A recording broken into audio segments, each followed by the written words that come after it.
Welcome to the Unconventional Path, Entrepreneurship and Innovation Stories and Ideas. I'm Bela Musits. And I'm Mike Wasserman. Mike, today's guest is Michael Barbarita. He started and runs a fractional CFO business for small to medium-sized companies that focuses not only on providing a broad spectrum of C-level CFO services, but also strategies for growth for companies that have limited cash flow, which almost all small companies have limited cash flow. So I thought it was a great conversation we had. Cool.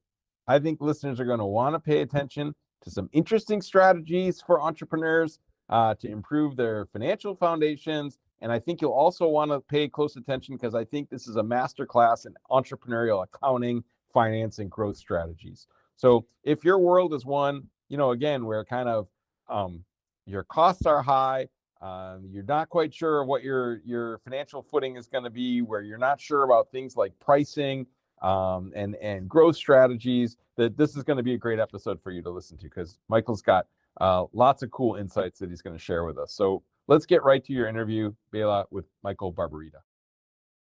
Michael, welcome to the podcast.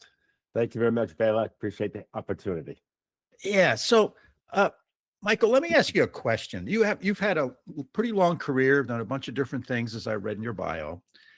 And when you go to a social event, a non-work related social event, and you get introduced to someone, and after that introduction, that person says to you, Michael, very nice to meet you. What do you do?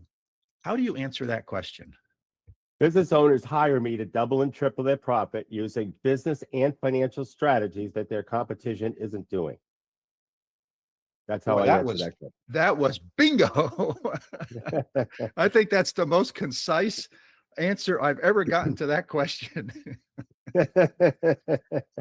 And so then if the person says, well, what does that mean? I don't understand what that means, Michael. Explain that to me. Okay, so we are a fractional CFO firm. And we combine it with strategic implementation. You see, Bela, if you're going for a job, if you're a CFO and you're going for a job in the Fortune 500, you must understand business strategy. Otherwise, you don't get hired. Right. But for some reason, fractional CFOs get away with only understanding the numbers and only presenting numerical, historical stuff, and as well as I don't want to put them in a box because CFO by virtue of being a CFO, you're always forward looking.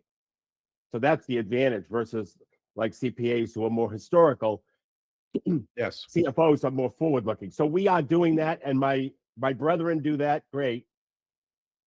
But a lot of fractional CFOs don't have the strategic knowledge, the business strategy knowledge. And so when we talk about forecasting and certain events happening and the events don't look very favorable, they don't know how to make that favorable for the most part. I mean, they can, once again, they could suggest financial things on how to improve cash flow and those types of things. Absolutely. But how do you get more business? Okay, what other pricing strategies can you use? How do you follow up with prospects? Those types of things.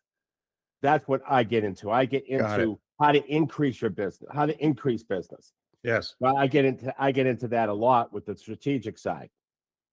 That's a great differentiation. So as you were saying that, I'm thinking to myself, most of the times, not always, but most of the times, people who use fractional CFOs or fractional marketing people, there tend to be small to medium-sized businesses because they feel they're not big enough to hire a full-time, or they really can't afford a quality full-time CFO. So they go fractional services. Makes a lot of sense. But at the same time, this notion about not focusing on the strategic part, or not bringing that, how many of them don't bring the strategic part to the table. I wonder if that's because the CEOs, the people who are hiring these fractional folks, don't really think about that. They look at a fractional CFO as, okay, this person's going to take care of my books, make sure I don't go to jail, and make some projections for me. And that's all I'm expecting from them. I hope they don't look at it like that, because they should be expecting a lot more. Because whatever ideas the CEO has can always be pressure tested and improved upon. And so that's what we do. So by the way, I love when the CEO comes up with ideas. It's awesome. But they need to be pressure tested, and they need to be expanded upon if the opportunity exists to expand upon them. And that's where the CFO comes in as more of a business advisor as well as a financial expert. When you understand the financial ramifications of a strategy, you're more valuable. So, because the traditional business coach, we'll call it, for lack of a better word, they don't understand. They know the strategies probably, but they don't understand the financial ramifications of implementing that strategy, which is what the CFO combined with strategic implementation does. Right. Now, you used the word pressure tested. What do you mean by that? Give me some examples. Well, in other words, I guess if a CFO says he'd like to do a drip campaign, all right, let's just say, as a follow-up method to prospects and to notify and to remind existing base that you have, that you're here, that you exist, because people forget. And so I would ask what the purpose is, and sometimes I'll get, well, because everybody else has one, or it seems to be a great opportunity to follow up. I'd say, okay, what type of messaging do you have? And when I look at the messaging, it's what everybody else has. So let's pressure test that, see how it works, but then I would recommend other messaging. And we have formulas. We have what we call a conversion formula that provides that type of, that more successful type messaging. Yeah. So one of the questions I have is, let's say you start a campaign like that. Yep. What are the different ways that you can measure the results? And then you get back a number. You say it was X% effective. Well, right. Is X good? Is it average? Is it excellent? Right. How do you help people sort through that as well? Well, if you've never done it before, we can use benchmarks for other, based on people in the industry. We have access to that. But if they have done it before, we can measure it against what they've done before. But it's interesting because a drip campaign is a different set of metrics, because you have open rate, and then you have click-through rate as the identifier. And when your open rate is good, but your click-through rate isn't, there's something wrong with your positioning of the link. And the message, the body, the body, not the headline, but the body. Right. If your open rate's low, the headline's messed. Right. So there are different ways to determine, the effectiveness of drip campaigns or any type of email campaign, basically. So what did you call that? A drip, DRIP? Yes. Yeah, I've never heard that before. Yeah. Oh, okay. So what a drip campaign is, it's an automated sequence of communication, usually in the form of email. Not always, but usually. Could be a text campaign. Which is a form of communication that can be automated. So any form of automated communication that goes to either prospects or existing customers. You see, here's the thing, Bela. People forget. I've had clients, like let's say in the tree business, and I showed my client how people who used them in 2020 haven't used them since then. And he said to me, "Well, they remember us." I said, "No, they don't remember you. And by the way, you offer other services that you that you performed for that particular customer. And so by dripping on them constantly, weekly or so, or maybe even bi-weekly, just keeping in touch reminds them that you exist, and reminds them that maybe that we did use them back in 2020, and they did a good job. Oh, they also do this service. Oh, let me ask about that. You see what I mean? It's like Yes. business owners have a gold mine within their own databases, and they Yes. don't realize it. Yes. And so they that's what a drip campaign does. Yeah. It's interesting you brought that up about your database of existing customers. I ran a business for a number of years, owned and ran a business for a number of years, and we sold very, very, very expensive sporting goods, bicycles, very, very expensive bicycles. And before I got there, they did not collect the name of the customers, right? The dealer, the store that sold the bicycle had the customer's name, Right. but we, the producer of the bicycle and the manufacturer, did not have the customer's name, because that's valuable. Very valuable. Very valuable. So what we did was we started a program where we had a warranty card that needed to be filled out at the time of the transaction, at the time the bicycle was sold. Now, of course, some person selling the bicycle doesn't care about that. Right?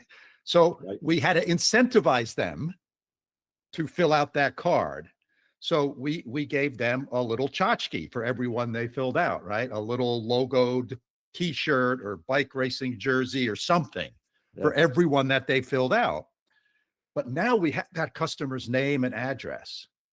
And then we started a campaign where we came out with auxiliary products logoed and branded in the name of our bicycle that these people wanted to get because they were proud of having one of these products, right? And these were people, the highest concentration of these bicycles we sold could be found on a Sunday morning riding around Central Park. all the Wall Street guys had them, right? So my point is that's the clientele. But it goes to reinforce your point about that customer database is really important. You've already had hopefully a good experience with them. You already know them, mine that, use it, right? Develop it. And so many businesses don't do that. That's right. The long-term value of a customer is much better than just the first sale that you made with them. So absolutely. Yeah. And people forget, especially today, when they're bombarded with stuff left and right. If they did business with you 6 months ago, let's say they put a roof on their house with a roofing company, they forget who the roofing company is easily. Right. Easily. And that roofing company might sell siding.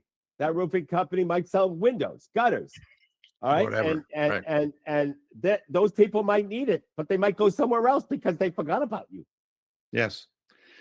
So Michael, if you had to characterize the sweet spot for a company to use your services, tell me a little bit about what their size is, maybe annual revenue, number of employees, maybe if there's any industry specific things that you do.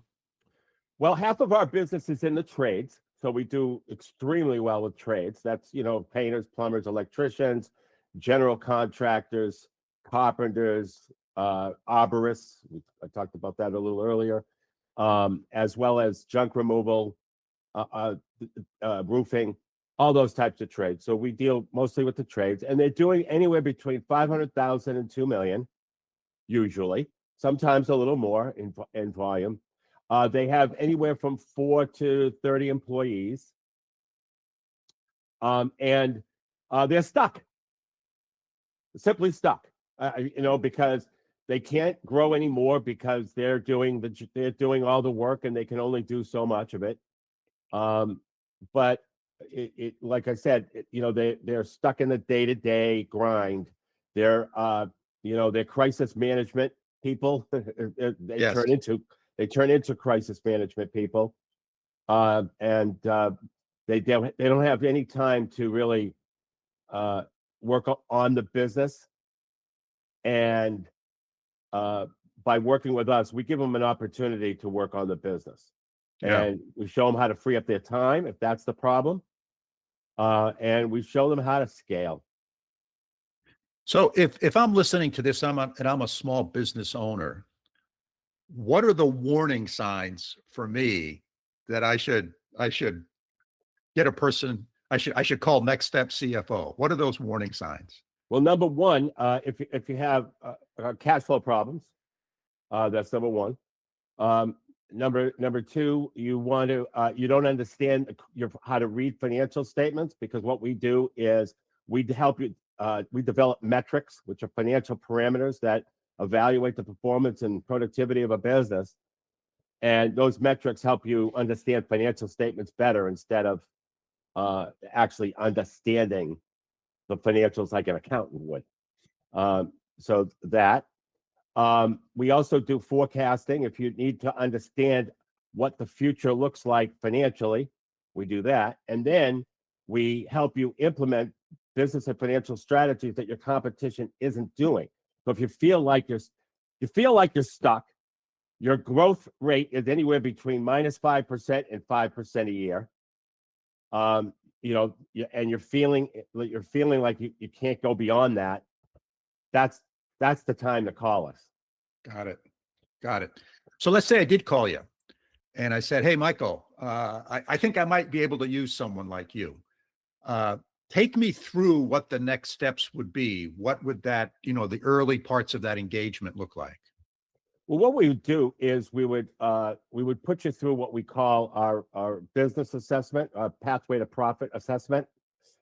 And what that would do is that would take you from what we call unconscious incompetence to conscious incompetence. Okay, because what happens is that you think you're doing everything right, and then you go through this assessment, and it's hard to answer the questions, and you know that those answers to those questions are important.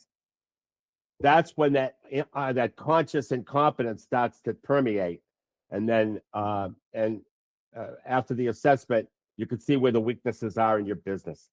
Yeah, yeah.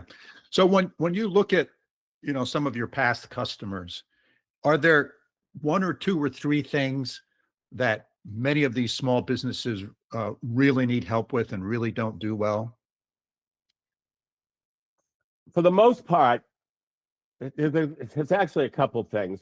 One of them is they don't manage their cash well. That's one. That's not necessarily number one, but that's one.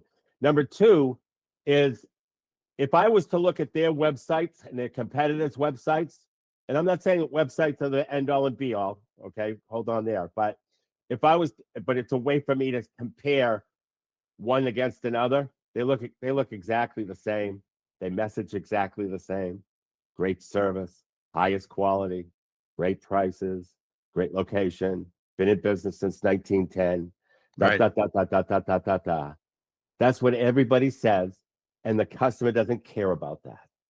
The customer only cares about themselves and the problem they have they don't want.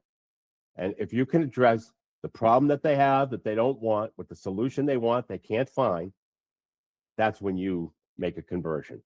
Right, right. It amazes me sometimes these smaller businesses, how little time they spend on their website or how outdated their website is.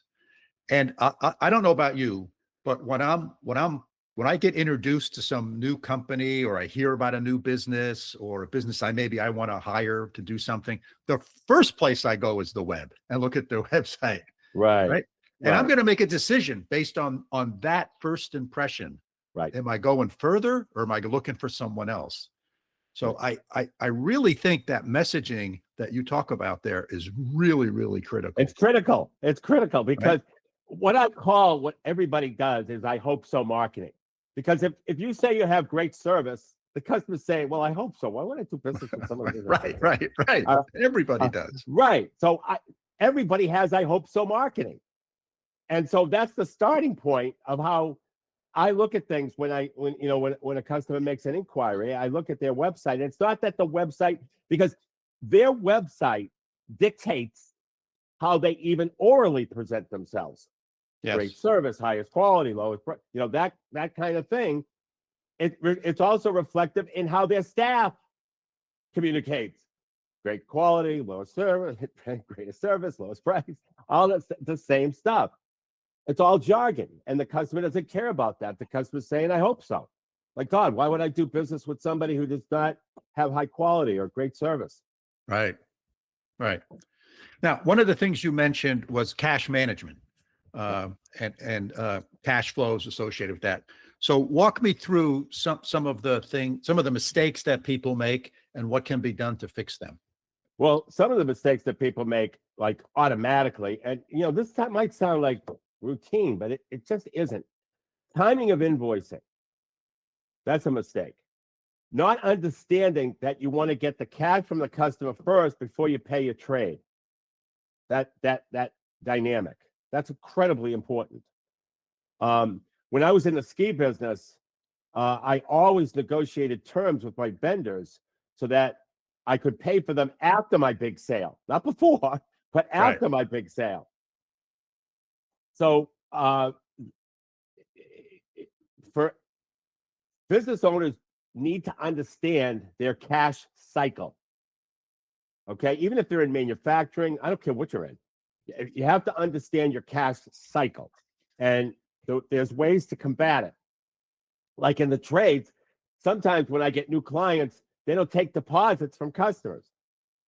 Well, it sounds commonplace, but it isn't. And so you have to take, those deposits so that you could, because you have to understand your cash cycle. You're buying the materials before the customer is paying the job. You want to buy the materials, hire the subs when you've already been paid on a third, a half, or all of it. So it's really important to understand your cash cycle. And we get into that very heavily with the client, so that we have an understanding of the cash cycle and how we can improve it. Got it. And have you seen businesses where, the profit and loss statement looks great, looks like they're making tons of money, but they're out of money. They don't have any cash. All the time. And cash has hiding places. That's what I like to call it. Cash has hiding places in receivables. It has hiding places in inventory. It has hiding places in prepaid expenses. Some people pay for trade shows a couple of years in advance, wondering where the money went, but they pay, pay for the booth and all that kind of. They pay for insurance up front. But Michael, they gave me a 5% discount if I paid 2 years in advance. Yeah, but where are you now? You're in the poorhouse. And by the way, you can still negotiate. That's the other thing I find is that here are some companies doing thousands of dollars with the vendor, thousands and thousands and thousands, right? But they're not asking for anything. I used to get $10,000 from every supplier. I've top 10 suppliers. I used to get $10,000 in advertising money, not from their regular co-op programs. They have other budgets that they keep in case they want to support a particular retailer. And I used to get 10 grand a year from 10 different vendors, $100,000 of advertising money from my suppliers. People don't ask. All I did was ask. I had a dog and pony show at the Vegas trade show that every vendor I invited to come in, and I went to their booth, I should say, and I made a presentation on why they should participate in my program. Yeah. Excellent. Ask. If you don't ask, you gotta ask. You gotta ask for free freight sometimes. You gotta ask. That's right. You do all this business, and you have to have backup suppliers so that if they play hardball, you're gone, and that's big. Right. Yeah, I myself have stumbled a couple of times because I had a sole source supplier. Right.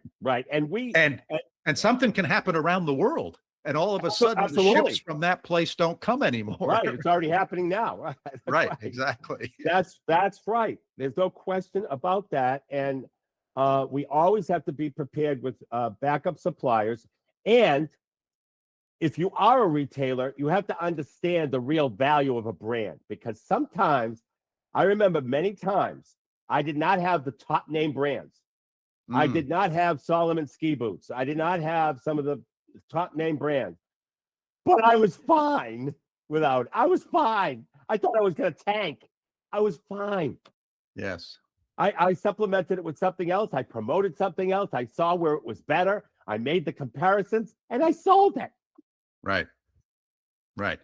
When I was in the bicycle business, I used to say that a customer walks in the door, they've already decided they're going to spend $8,000 on a bicycle, and the salesperson is going to direct them to which one they buy. Right. That was 80% of the customers. Wow. I mean, 20% came in knowing this is what I'm buying. There's nobody talking me out of it. This is what I'm getting. But 80%, they had $8,000 burning a hole in their pocket, and they were going to buy a new bicycle. Right. And this salesperson was going to direct them to which one they buy. Right. So that's another thing that, again, we used to spiff the salespeople. Yeah. To incentivize them. At that time, they were making $15 an hour. Right. So you don't have to spend a lot of money to get their attention. Right. No, well, we were in the same position, and I'm a lot older. My people are making $5 and $6 an hour. So so the spiffs, and granted, everything is relative, but we had the spiffs as well. They're very important, and very important. Yes, and we want to make sure that the person that has $8,000 to spend spends the $8,000, not $3,000. Right. That's the other thing. Right. Go for the full Monty, as they say. That's right. That's right.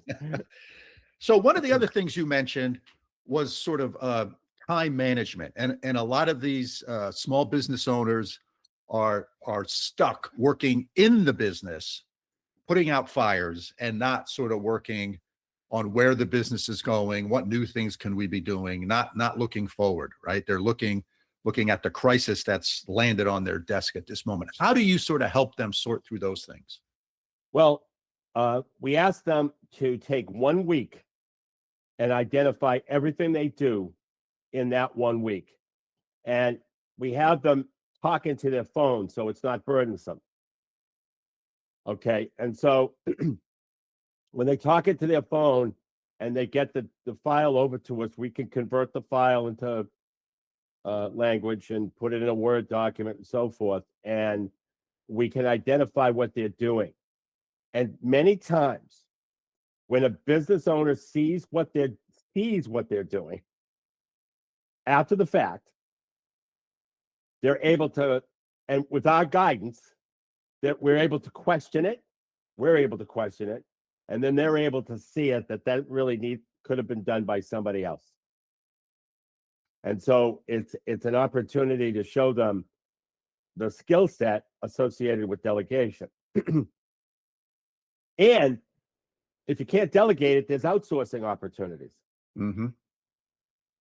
So, but the main thing that we do is we let the business owners see themselves how they performed that last week and what they did and what consumed their time.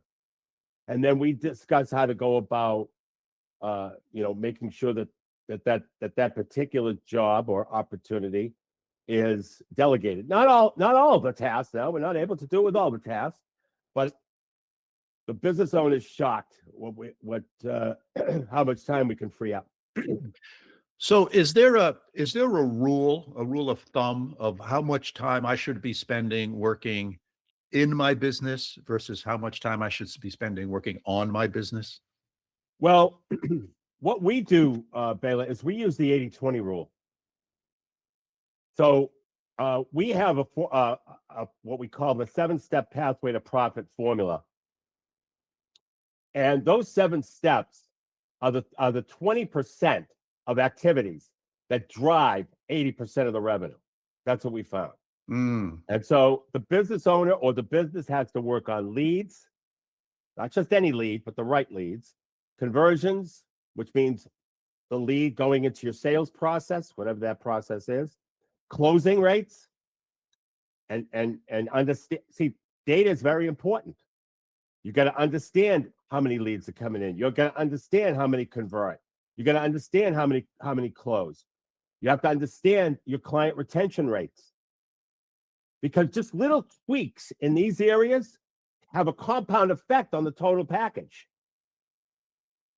So we got leads, conversions, closing rates, client retention, average dollar per sale, frequency of sale, and we have to control our costs. Those are the 7 steps that business owners should work on that drive 80% of the revenue. It's 20% of the work that drives 80% of the revenue. Mm-hmm. And if they focus on those and they free their time up to do those activities, that will make a huge difference in their business, drive that top line. Got it. Got it. Very good point. Let me ask you another question. One of the things that I think for many businesses is a challenge is pricing. How do I price my product? Do you have some thoughts on that? Yes. So value-based pricing is critical. You can't price against competitors. That's not good. B, you can't do a markup and say, all right, that's the price because I need to make this. You have to understand the value you deliver and add more value so that the price reflects that value. And that's how you really should. It's value-based pricing, because what happens is if you price against the competitors, oh, we're middle of the road.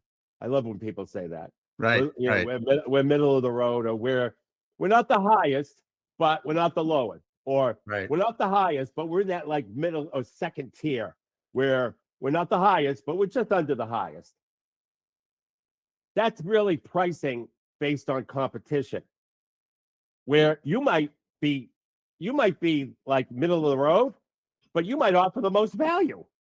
Right. So why are you priced middle of the road?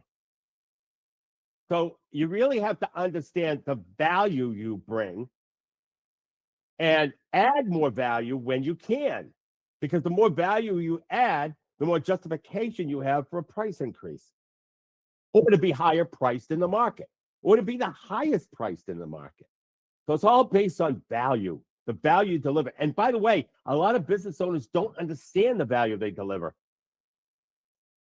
Yeah, so that's a good point. How do you help them understand that value? What things can you do to sort of determine what that value is? Okay, we have something we call the position of market dominance, and what it is, it's simply 2 steps of our conversion formula. Our conversion formula is 4 steps, but it's the first 2 steps. We call it captivate and fascinate. Captivate is the problem the customer has it doesn't want. Fascinate is the solution they want they can't find. So when we are working with a customer on adding more value, we are identifying the problems that customers have with that particular industry and how we go about solving them better than the competition. And so we work on the problem and then we work on the solution, because the solution might have to change some logistical things that are going on in the logistical systems that are going on in the company. Right. So that's what we do. That's what we focus on. We focus on a position of market dominance, problem and solution. And that's how you add more value, because here's the thing though, Bela. Business owners right now might have a strong position of market dominance. They don't use it. They fall into the trap that everybody's looking for the lowest price. It's just not true. It's just not. Some people are, but you don't want those people. Give those to the competition. That's what. Give those. Let them have a heart attack over those customers. Amen. Let your competitor have those customers. Oh, I love doing that. I love it. Oh, let him do it. Oh, let him have that one. Right? Because they're gonna get smoked on that. Yeah. Excellent. Yeah. You always have to understand what parameter you're going to compete on. Right. Is it price? Is it customer service? Is it something? But you better figure out what it is, and you better know what it is, and then be the absolute best on that metric. Absolutely. Excellent. Hey, so if I'm listening to this podcast and I say to myself, hey, I want to call up Michael and I want to see if he can help me grow my business. How do people get in touch with you? Well, they could call me at 781-326-3822, and I'm in the Boston area. But they could also go to my website, nextstepcfo.net. They could download a free copy of my book, Powerful Business Strategies. They could go to the contact page of the website and ask to speak with me. So tell me a little bit about your book. Yeah. So, back in 2021, I'm going to say. So early 2021, I realized that fractional CFOs don't really focus on or help business owners implement, not just learn, but implement business strategy, especially business strategy that their competition isn't doing. So that's what prompted me to do research for my book. I think I have about 13 business strategies in the book. I also have a financial section, and it's free. It's not on Amazon or any of that. It's all just internal. It's my contribution to the world. And so as I was doing research for the book, I discovered all these different things, different strategies, different methodologies, things that 95% of business strategies used today are identical to your competition and they don't work. These are the 5% that do. That's what's in the book. Got it. So people can get that book on your website? Yes. Just go to nextstepcfo.net. Yep. Excellent. Very good. I will make sure that information is in the show notes. Hey, Michael, I want to start wrapping this up. Is there Sure. anything that I haven't asked you that you'd like to share with our listeners? Well, I'd like to quickly just go through the conversion formula with you. Yeah, sure. It's real quick. It's 4 steps. I've already given you the first 2 parts. The first 2 parts are that position of market dominance: captivate the problem the customer has, it doesn't want; fascinate the solution they want, they can't find. The third component is educate. And we educate, what we educate on is why our solution is superior to the competition. And then the 4th step is an offer that needs to be so compelling that the customer can't turn it down. And very quickly, we have 5 components to a compelling offer: scarcity and urgency. So if there's only 5 left, or this offer ends on Tuesday. So that's an example of scarcity and urgency. Risk reversal. That's also very compelling. When I was in the ski business, I had a ski guarantee where the customer could, if they bought a pair of skis from us, they could try it 3 times, and if it didn't work, they could return it for a brand new pair. And that worked famously because we turned the risk from them to us. Risk reversal, incredibly compelling. Third, adding more value to your product or service. We talked about that earlier, how adding more value is a compelling offer. You add more value to your product or service. 4th is packaging and bundling products and services together. That is compelling. When I was in the ski business, everybody packaged skis, bindings, and poles, but what they didn't package is clothing. We took the most popular ski graphics, went to the clothing department, and put together a hat, sweater, bib, and Parker combinate packages together. And we were the only one who did that in the industry, and they sold like hotcakes, and no one ever copied us. So packaging and bundling also differentiates you from your competition because they probably don't have the same package and bundle. Right. And then the 5th component is just being indifferent to the outcome. So if you're a salesperson and you're not indifferent, the prospect's going to realize that you're out for yourself. But if you're indifferent to the outcome, that's very compelling. Hey, Michael, that was a great way to kind of wrap up this podcast. Those were some great, excellent points, and I think it's a great overall summary of what we talked about. I really appreciate you being on the podcast, and I really enjoyed our conversation today. Thank you very much. Likewise. Thank you, Bela. Thanks for having me. Bela, really interesting interview. Thanks. There was a lot of useful information for entrepreneurs in this. Unpack this for a second for us, and kind of what were your key takeaways from your conversation with Michael? So I think one of the important things here is sort of the difference between a CFO, a chief financial officer, and an accountant or an accounting firm. Um, accountants, very important, and all companies have to have them. They're the ones who do the debits and the credits and sort of count the money that comes in, count the money that goes out, make sure everything's on the up and up, make sure you're paying your taxes the right way, etc. Very important function. Almost every company that I know of has somebody doing that. A CFO is a much more strategic level person, right? A CFO can help a company get a view of their financial condition and provide them with some strategic advice to move them on to the next step. It's super important. And oftentimes companies don't do that. I have an accountant, it's doing stuff. And so the company from a financial perspective is sort of bobbing around in the ocean like a cork.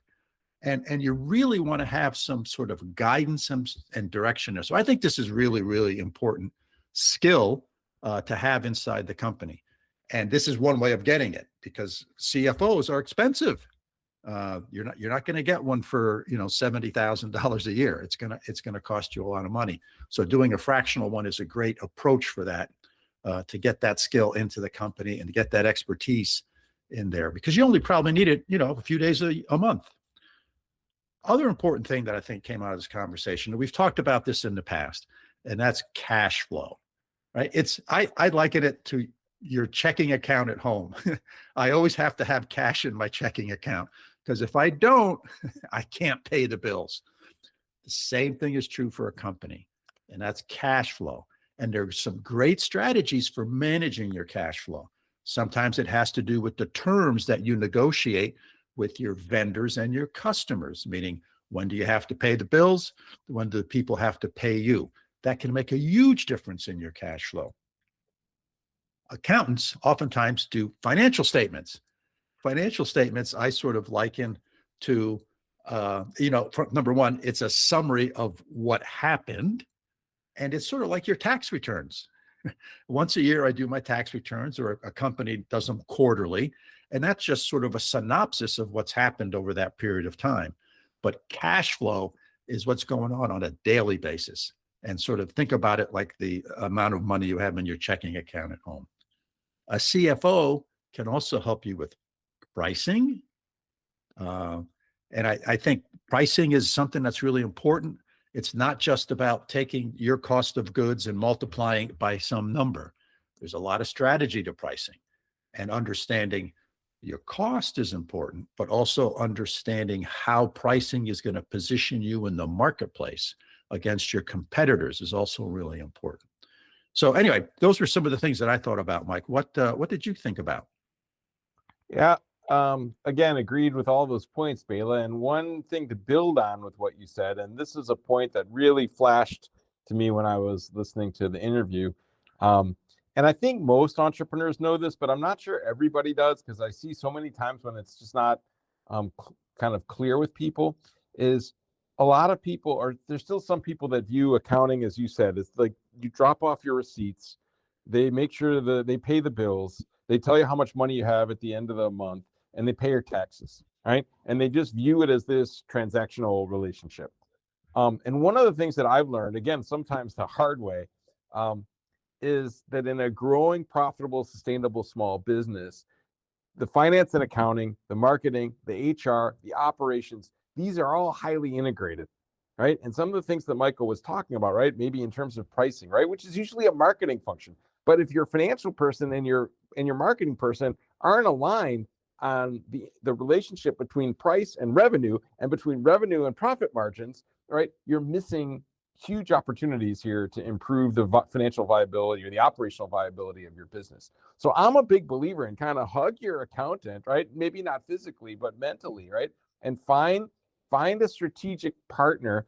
And again, whether this is outsourced or fractional or done on a contracting basis, but make sure you've got somebody that sees finance and accounting integrated with the other functions of your business to help you develop a strategic approach to growth that allows you to growth in a financially profitable way. Think about these functions as mixed together and not separate. Your accountant should be asking great questions of you, right? If your accountant is really a CFO type of person, right? and a strategic person, they should be asking you questions about your pricing. They should be asking questions about your costs and your margins, right? They should be asking you questions about how much it's costing you to ship. They should be talking to the HR part of the organization in terms of what's your labor cost per unit and things like this. All these things fit together, and the better job you can do as the entrepreneur or founder of getting these parts of your business to fit together, the greater greater likelihood you have of kind of long-term sustainable financial success. And these people are often hard to find. I was really lucky in the third business that we found a partner like this to kind of act as our CFO. Again, it was a contract deal, right? We paid him by the hour, right? But he really helped us get our act together, and he worked with our lawyer and he worked with our HR person, right? So everybody was on the same page. And that, when we did that, we went from kind of break even or losing money sometimes to consistent financial growth and performance, profitability. So Michael struck me as one of those people. And one of the lessons I've learned that I love to share with people who want to be an entrepreneur is getting them to understand that when you go to business school, you learn about, if you go to business school, you learn about, you take an accounting class, you take a marketing class, you take an HR class, right? And these things are supply chain class, and these things are viewed as separate. And my experience is that that couldn't be further from the truth in a small business, that these things are all linked, and somebody's got to be able to understand how they fit together and help you with that. So, okay, I'm off my soapbox now, but that's what struck me about Michael, is that he struck me as one of these people that gets it, and that you want to have somebody like that on your team when you're starting a business. Yeah, I don't know. Any thoughts on my rant, Bela? Yeah, very much agreed with your rant, Mike. One other thing I want to add, I think one of the important elements of a CFO, a really good CFO, is they're forward looking. They're gonna look out into the future, and you want to have conversations with them that say, and either you or they say, you know what, in 2 years, we're going to need to buy a new building because we're going to be out of space. Well, what are the things that we start to need to do now so that we're prepared to be able to buy a new building in 2 years? So the CFO can help you with that financial planning and that financial forecasting out into the future that says, hey, you're going to have to be able to put a certain amount of percentage down. We're going to have to get a loan. In order for us to get a loan with the bank, we're going to have our books audited. Right?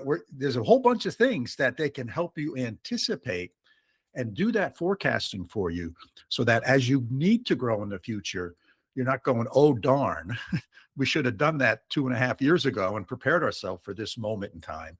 You can be prepared for it so that when you get there, you're ready. So I think that was another real key differentiation and a really key element of the skill that a CFO can bring to bear. Love it. Great guest, great interview, Bela. Great summary on your part. What do you think? Wrap this up? Yep. Let's wrap this one up, Mike. All right, listeners, thanks for joining us today for yet another interesting interview from the world of entrepreneurship. We hope you found it thought-provoking, and if you have questions about what we've discussed, as always, please feel free to get in touch with us. Our email address is bela.and.mike@gmail.com. And finally, if you enjoyed the podcast, please hit that like or follow button on your favorite podcasting app. You can also find the podcast on YouTube now. Hey, and if you know of someone that would be a good guest, let us know, and we'll reach out to them and see if we can convince them to be a guest on the show. So until next time, signing off from upstate New York. See you all soon. Thanks, Bela. I'm fired up over here in Münster, Germany, as usual, and I hope to see everybody next time.